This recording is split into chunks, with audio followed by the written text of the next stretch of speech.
لله الأسماء الحسنى فادعوه بها وذروا الذين يلحدون في أسمائه سيجزون ما كانوا يعملون.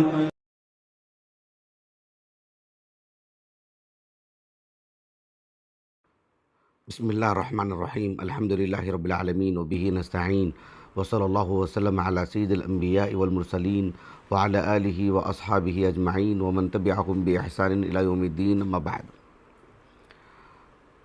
اللہ سبحانہ وتعالیٰ کی صفات علیہ سے متعلق عرصہ دراز سے متعدد دروس پیش کیے گئے ہیں، جس میں اللہ رب العالمین کی کئی صفات پر درس ہوا ہے اور دیگر اسماء حسنہ بھی بیان کیے گئے ہیں۔ ساتھ میں اسماء و صفات سے متعلق بہت سارے قواعد کا بھی ذکر ہوا ہے۔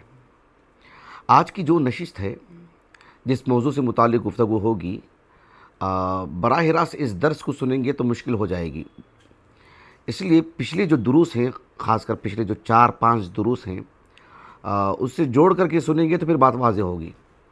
بات یہ تھی کہ اللہ رب العالمین نے قرآن مجید میں جو اپنی صفات بیان فرمائی ہیں، یا رسول اللہ صلی اللہ علیہ وسلم نے اپنی احادیث مبارکہ میں رب العالمین کی جو صفات بیان کی ہیں، ہم اس بات کے مکلف ہیں کہ اللہ رب العالمین کی صفات کو ہو بہو ہم اس کو ثابت کریں، اس پر ایمان لائیں، اس کے معنی مفہوم کو جانیں وغیرہ وغیرہ۔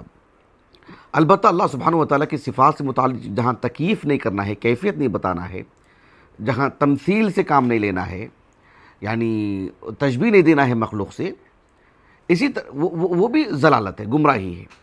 اور یہ بھی کہ اللہ رب العالمین کی صفات میں تعویل کرنا یا تعطیل سے کام لینا یا تعویل ہی کرنا یا تفویض ہی کر دینا کہ اس کا معنی مفہوم اللہ کو معلوم ہے، ہمیں اس کا معنی نہیں معلوم، معنی تو بتایا گیا ہے۔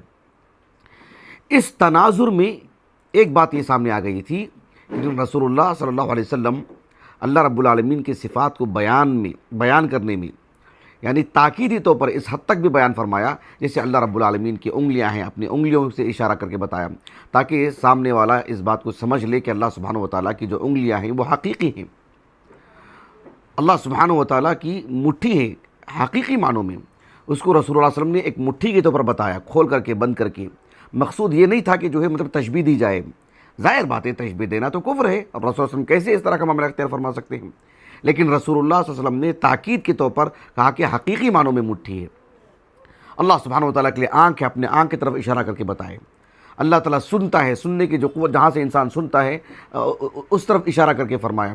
رب العالمین کے لیے کان تو نہیں ہے، کان سے متعلق ذکر نہیں ہے، قرآن اور حدیث میں کان کا ذکر نہیں ہے، تو اللہ سبحانہ وتعالیٰ نے جب اس بارے میں ہمارے لیے بات نہیں بیان فرمائی ہے، لیکن سننے کی بات کا ذکر ہے، اس کا اللہ تعالیٰ سنتا ہے۔ اللہ کے رسول نے اشارہ کر کے بتایا صلی اللہ علیہ وسلم۔ اللہ سبحانہ وتعالیٰ دیکھتا ہے، اشارہ کر کے بتایا اللہ کے رسول نے صلی اللہ علیہ وسلم، اور اللہ کے لیے آنکھ ہے۔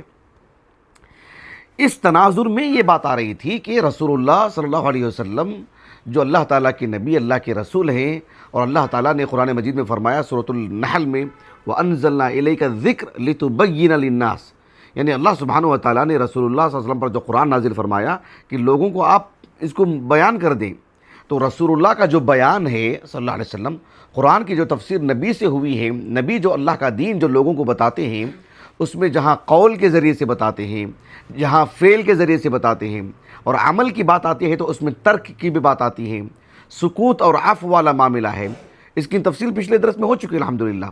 نبی کے بیان کی وسعت میں یہ بھی بات ہے کہ نبی کی حیت، نبی کی حالت، نبی کے اشارات، نبی کریم صلی اللہ علیہ وسلم کا جو چہرہ کبھی غصے میں، کبھی آپ مسکرا رہے ہیں، گویا کہ آپ کی رضامندی کی دلیل ہے، آپ غصہ کر رہے ہیں، گویا کہ آپ اس کو ناپسند فرما رہے ہیں، کبھی آپ ہاتھ سے اشارہ کر رہے ہیں، وہ بھی آپ کا ایک حکم ہے۔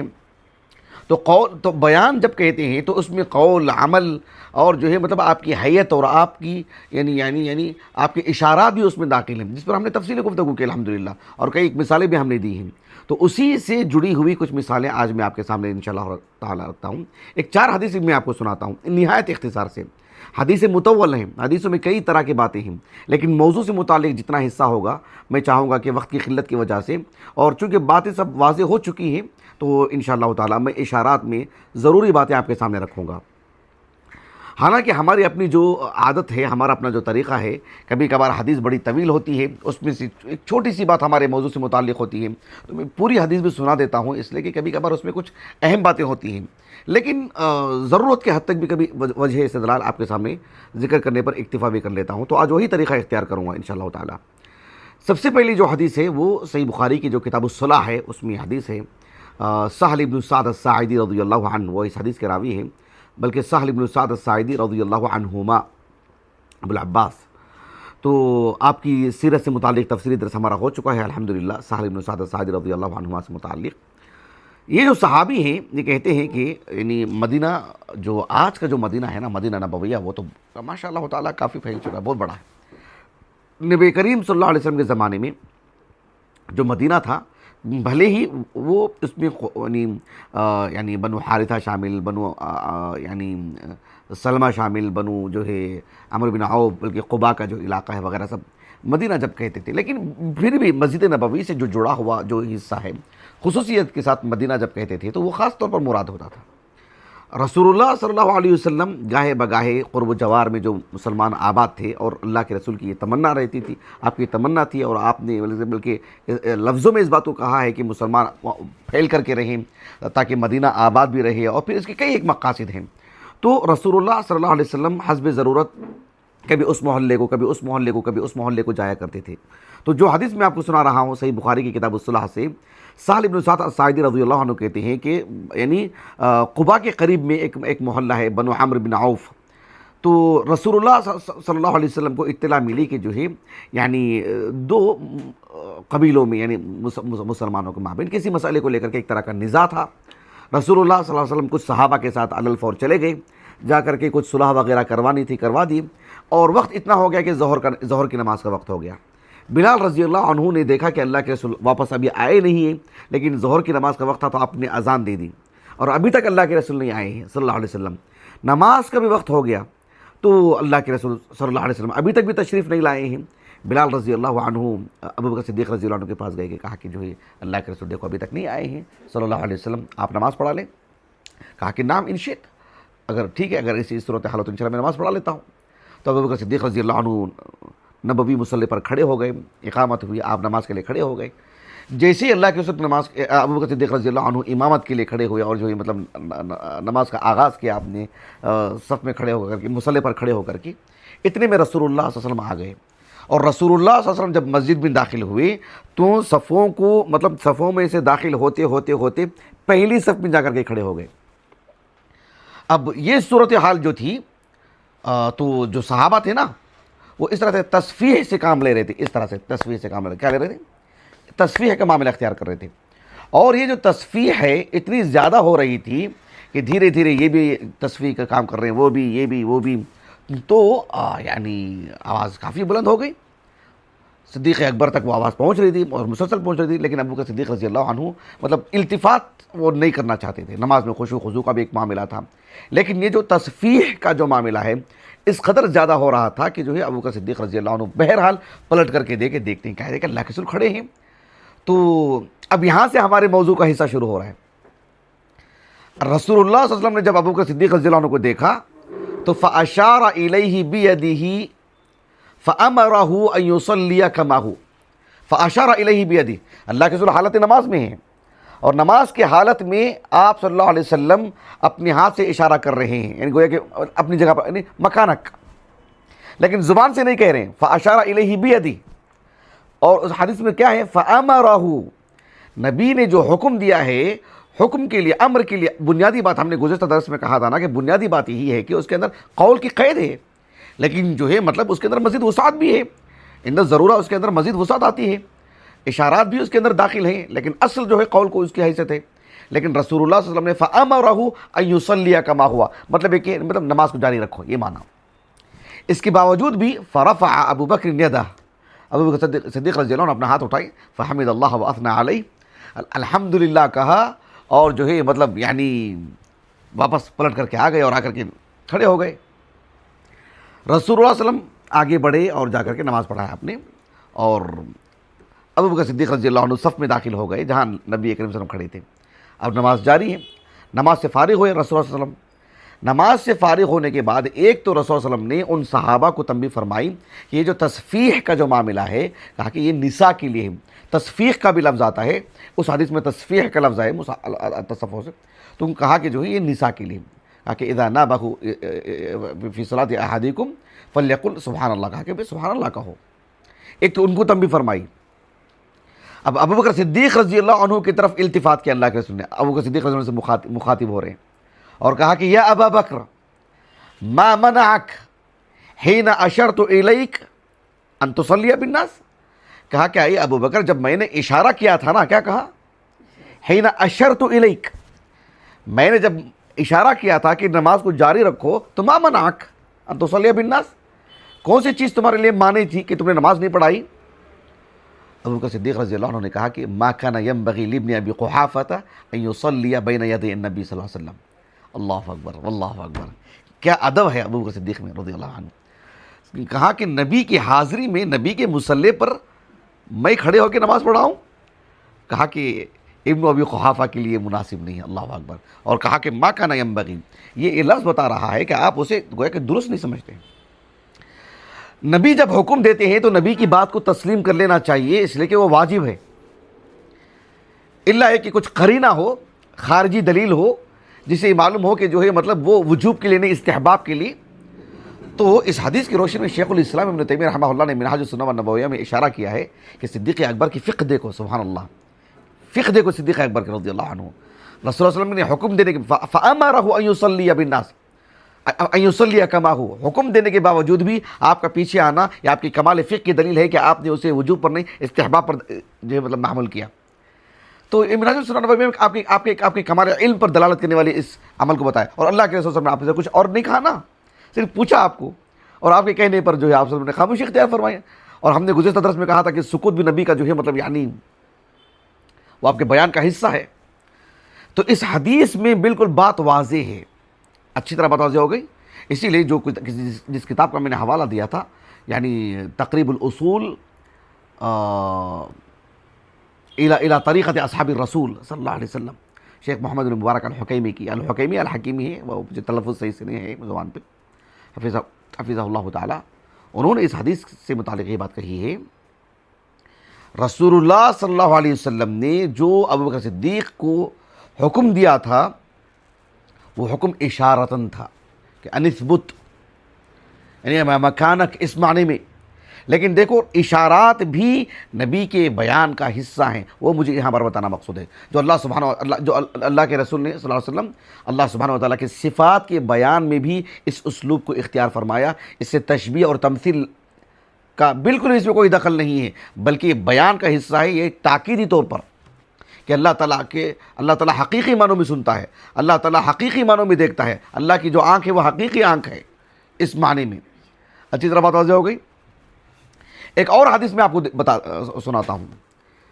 اب دیکھو کہ یعنی انسان کی جو اشارات ہوتے ہیں ان اشارات کا واقعی طرح اس میں دخل ہے۔ اشارات کے علاوہ نبی کریم صلی اللہ علیہ وسلم کی جو حیت ہے، نبی کریم صلی اللہ علیہ وسلم کا جو چہرہ ہے، چہرے کی جو رنگت ہے، آپ کے آنکھ، آپ کا چہرہ، گرجدار آواز، یہ بھی نبی کے بیان کا حصہ ہے۔ دیکھو میں آپ کو ایک دقیق بات بتاتا ہوں، سبحان اللہ، آپ ذرا غور کیجئے۔ یعنی میں کہنا کیا چاہ رہا ہوں، اسی لیے اہل علم کہتے ہیں کہ صحابہ کا جو فہم ہے نا، صحابہ کا فہم کیا ہے؟ وہ حجت ہے۔ اس لیے کہ صحابہ آپ دیکھو کہ صرف نبی کے کلمات نہیں بیان کیے ہیں، نبی کا صرف کلام نہیں بیان کیے ہیں، نبی کی حیت بھی بیان کی ہے۔ ایک چھوٹی سی مثال میں آپ کو دیتا ہوں۔ ایک شخص مان لیجیے کہ استاذ پڑھا رہا ہے، استاذ پڑھا رہا ہے، ایک طالب علم باہر جانے کی اجازت پوچھ رہا ہے۔ استاذ اگر ایسا کہتا ہے کہ ہاں جائیے، کیا مطلب اس کا؟ گویا کہ استاذ کی رضامندی ہے۔ اگر استاذ یہ کہتا ہے کہ ہاں بھائی جائیے، میں نے کہا نا جاؤ، طالب علم سمجھ لیتا ہے کہ استاذ اتنے غصے میں بول رہے ہیں، وہ راضی نہیں ہے، وہ بیٹھ جائے گا۔ وہ اچھی طرح بات واضح ہو گئی۔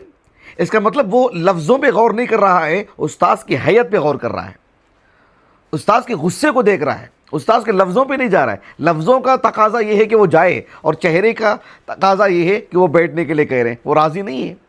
اب دیکھو ایک حدیث ہے، اور حدیث بہت معروف ہے، متفق علیہ حدیث ہے، صحیح بخاری میں تو کئی مقام پر ہے، صحیح بخاری کی کتاب العلم میں، کتاب الاعتصام بالکتاب والسنہ وغیرہ میں۔ ابو موسیٰ الاشعری رضی اللہ عنہ اس حدیث کے راوی ہیں، وہ کہتے ہیں کہ یعنی رسول اللہ صلی اللہ علیہ وسلم سے سوالات آنے لگے ایک مجلس میں، اور اللہ کے رسول صلی اللہ علیہ وسلم یعنی کرہا، سوالات اتنے زیادہ آ رہے، اس نوعیت کے آ رہے تھے کہ اللہ کے رسول نے پسند نہیں کیا کہ ابھی کیا سوالات ہیں۔ فلما اکثر علیہ المسئلہ، جب رسول اللہ صلی اللہ علیہ وسلم پر سوالات کی کثرت ہونے لگی تو حدیث کے اندر یہ لفظ ہے کہ رسول اللہ صلی اللہ علیہ وسلم غصہ ہو گئے، غصے کے حالت میں کہا کہ سلونی، بھئی پوچھو، جو پوچھ رہا ہے پوچھو، غصے کی حالت میں، یعنی اللہ کے رسول سوالات کو پسند نہیں کر رہے ہیں صلی اللہ علیہ وسلم۔ آپ کا چہرہ بتا رہا ہے کہ آپ کراہت کر رہے ہیں، کہ آپ کو پسند نہیں، کہ کیسے سوالات کر رہے ہیں۔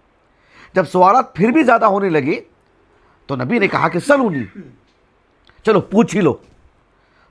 اس کا مطلب تقاضا کیا تھا کہ بھی مت پوچھو، یہ معنی ہے، لیکن کسی نے ظاہر پر، حالانکہ سلونی، سل یہ صیغہ امر ہے، اس کا تقاضا یہ ہے کہ وجوب، لفظ دلالت کر رہا ہے کہ بھی پوچھو تو پوچھو، یہ حکم ہے، میرا حکم ہے، پوچھو۔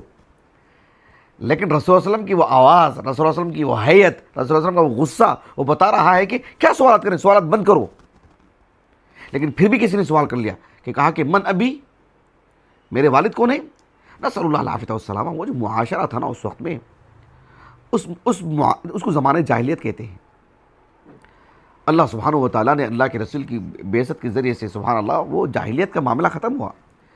ہمارا ایک محاضرہ تھا مخضرم سے متعلق، اس میں ایک بات یہ بھی تھی کہ جو ہے یعنی اس میں بات آتی کہ ایک جس نے زمانے جاہلیت کو بھی پایا ہو جو شخص، اور جو ہے رسول اللہ کا بھی زمانہ پایا ہو لیکن نبی سے ملاقات نہ ہوئی ہو، تو اس میں زمانے جاہلیت کہاں تک ہے، کہاں سے لے کر کے کہاں تک چلتی رہتی ہے، نبی کی حین حیات بھی کیا زمانے جاہلیت کا لفظ ہم بول سکتے ہیں؟ تو کہاں تک ہے، اس پر بھی ایک مستقل اس پر گفتگو ہوئی ہے۔ تو زمانے جاہلیت کا جو معاملہ ہے تو وہ عناصر ایسے تھے وہاں پر، نسأل اللہ العافیہ والسلامہ، کہ کچھ خواتین یعنی اپنی عزت اور آبرو کو فروخت کر کے مطلب اپنے دل کی تسکین کا کچھ سامان پیدا کر لیتی تھی، اور ان سے کچھ اولاد بھی ہو جاتی، اور دیگر بھی طریقے تھے جو ایک طرح سے حلال اولاد نہیں تھی، ایسے طریقے تھے۔ ان میں سے کچھ افراد کو پتہ ہی نہیں تھا کہ بھئی ہمارے والد ہیں کون، آخر ہمارا باپ ہے کون۔ اس میں سے کسی صحابی نے لا تزر وازرۃ وزر اخری، اس میں ان اولاد کا کیا تعلق؟ وہ صحابی ہیں، وہ مسلمان ہوئے الحمدللہ، ایمان کی بنیاد پر ان کو شرف ملا، ان کو عزت ملی، ان کو نبی نے بڑی بڑی ذمہ داریاں دی، باپ کی بنیاد پر، معاشرے کی بنیاد پر، گھر کی بنیاد پر ان پر حرف نہیں آیا، نبی نے عملی اعتبار سے وہ تکریم کا معاملہ اختیار فرمایا الحمدللہ۔ تو ایک صحابی نے کہا کہ من ابی، اللہ کے رسول نے کہا کہ ابو کا حذافہ۔ کتنی عجیب و غریب بات نا، بھئی ایسا سوال کیا کیوں آپ کو، اب کتنی بری بات ہے یہ۔ ایک دوسرے صاحب کھڑے ہوئے، صحابی رضی اللہ عنہ، کہا کہ من ابی یا رسول اللہ، اللہ کے پھر میرے والد کون ہیں؟ کہا کہ ابو کا سالم، یعنی مولا شیبہ۔ اس طرح کی صراحت کی وجہ سے کدورتیں بڑھتی ہیں، تکلیف ہوتی ہے، پورا معاشرہ سن رہا ہے، معلوم ہوا کہ اب اس خاتون سے کس صاحب کی ملاقات ہوئی تھی وغیرہ، سب چیزیں سامنے آ رہی۔ اب دیکھو، ایک طرف اللہ کے رسول نے کہا کہ سلونی، کسی نے ظاہری لفظ کو خیال کر کے اسے وجوب کا تقاضا سمجھ کر کے سوال کر رہے ہیں، لیکن دیکھو اس مجلس میں عمر بن خطاب بھی تھے رضی اللہ عنہ۔ عمر بن خطاب رضی اللہ عنہ، حدیث میں لفظ کیا ہے معلوم؟ فلما رأى عمر ما فی وجہ رسول اللہ، فلما رأى عمر ما فی کلامہ ہی نہیں کہا، فلما رأى عمر ما فی وجہ۔ اللہ کے رسول جو اتنے غصے میں تھے نا، تو عمر بن خطاب رضی اللہ عنہ نے سمجھ لیا کہ سلونی کا تقاضا یہ نہیں ہے کہ مجھ سے پوچھو، تقاضا یہ ہے کہ بھی اسکتو، یہ معاملہ تھا، سلونی یہ تقاضا نہیں تھا نبی کا۔ تو اسی لیے حدیث کے اندر یہ بات آتی ہے کہ فلما رأى عمر ما فی وجہہ ما فی کلامہ ہی نہیں۔ تو رسول اللہ صلی اللہ علیہ وسلم کے یعنی کلام میں غور نہیں کیا آپ نے، کلام کے ساتھ ساتھ آپ کے چہرے پر بھی غور کیا آپ نے، آپ کے چہرے کی رنگت کو دیکھا، آپ کے غصے کو دیکھا۔ اور عمر بن خطاب رضی اللہ عنہ نے فوراً کہا کہ یا رسول اللہ انا نتوب الی اللہ عز وجل، ہم اللہ سے توبہ کرتے ہیں، ہم سے نادانی ہو گئی، ہم کو سمجھنا چاہیے تھا کہ آپ اس طرح کے سوالات پسند نہیں فرما رہے، اسی لیے عالم اسلام کے ایک بہت بہت بڑے عالم دین امام ابو اسحاق شاطبی رحمہ اللہ، بڑی جلیل القدر شخصیت.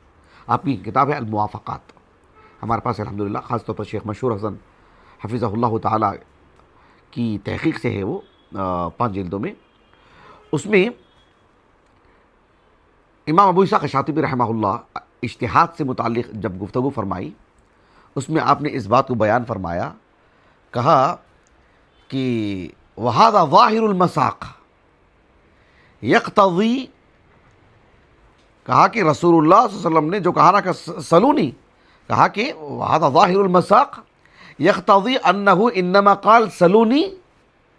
اللہ کے رسول نے جو سلونی جو کہا نا، وہ اس وجہ سے نہیں کہا ہے کہ آپ مجھ سے پوچھو، اس وجہ سے کہا کہ یعنی کہا کہ فی معرض الغضب، یہ اسلوب بتا رہا ہے کہ آپ غصے کی حالت میں اس بات کو بیان فرما رہے ہیں.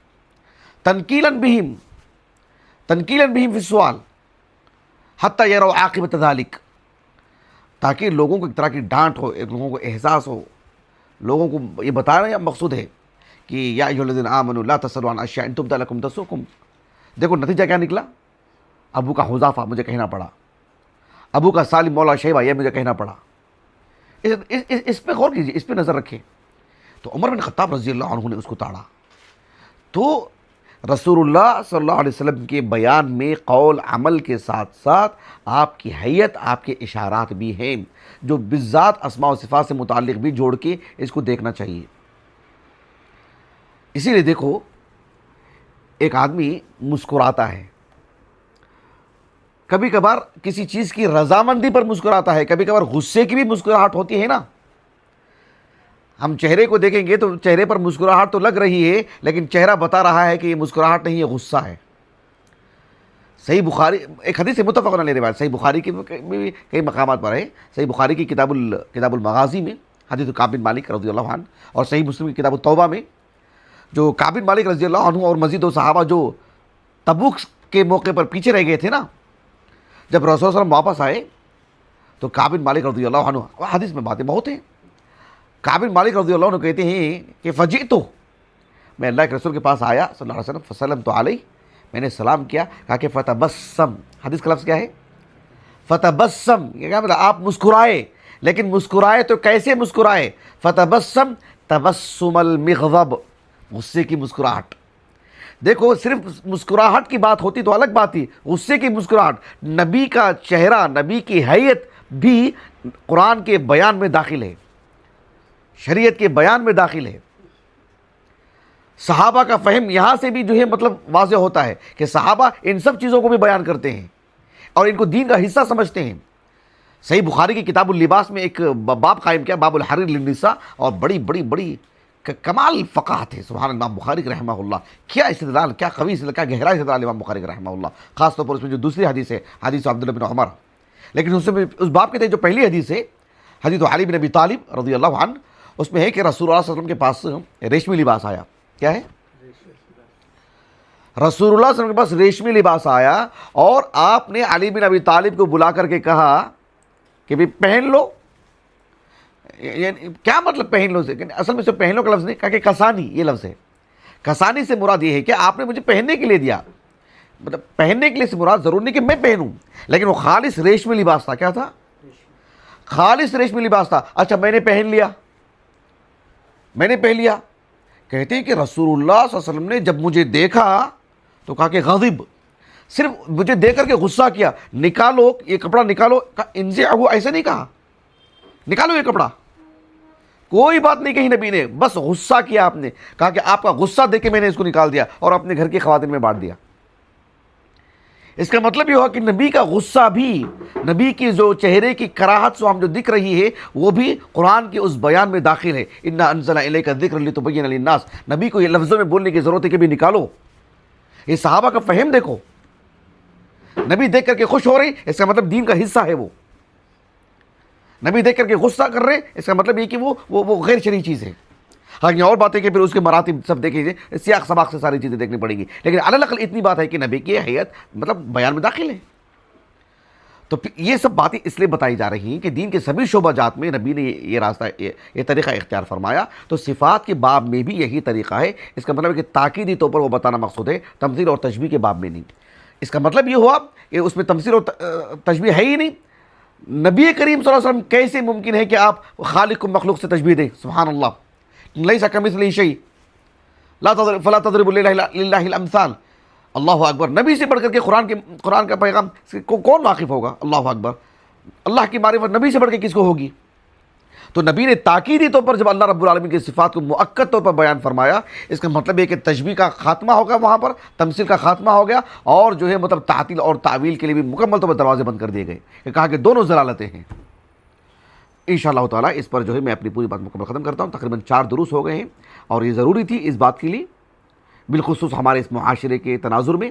انشاءاللہ تعالیٰ آنے والے ایام میں دیگر موضوعات سے متعلق جو اسماء و صفات سے جڑے ہوئے اس پر گفتگو ہوگی انشاءاللہ تعالیٰ۔ اللہ تعالیٰ سے دعا ہے کہ اللہ رب العالمین ہمیں اللہ سبحانہ و تعالیٰ کے اسماء و صفات سے متعلق یعنی بصیرت افروز گفتگو کرنے کے اللہ ہمیں توفیق عطا فرمائے، اور اللہ سبحانہ و تعالیٰ کے اسماء و صفات کو پڑھنے کا جو فائدہ ہونا چاہیے، اللہ سبحانہ و تعالیٰ پر قوی ایمان ہو، اللہ کی معرفت ہو، اللہ کی قربت کے حصول کے لیے کوشاں رہنا، اور اللہ کی عبادت میں نافرمانے سے اور دیگر غفلتوں سے بچے رہنے کی اللہ ہمیں سعادت دے، توفیق عطا فرمائے۔ اللہ سبحانہ و تعالیٰ ہمارے اس درس کو، ہمارے جو اساتذہ ہیں، والدین ہیں، خصوصیت کے ساتھ ہماری جو عزیز اہلیہ ہے، جو ہمارے دروس کے لیے بے حد فکر مندی کے ساتھ اور بہت زیادہ معاون رہتی ہیں، اللہ تعالیٰ اجر عظیم سے نوازے۔ سبھی معاونین کو، سبھی مشارکین کو اجر عظیم سے نوازے۔ اللہ تعالیٰ ہمارے لیے ہمارے حسنات میں شمار فرمائے۔ سبحانک اللہم و بحمدک، اشہد ان لا الہ الا انت، استغفرک و اتوب الیک۔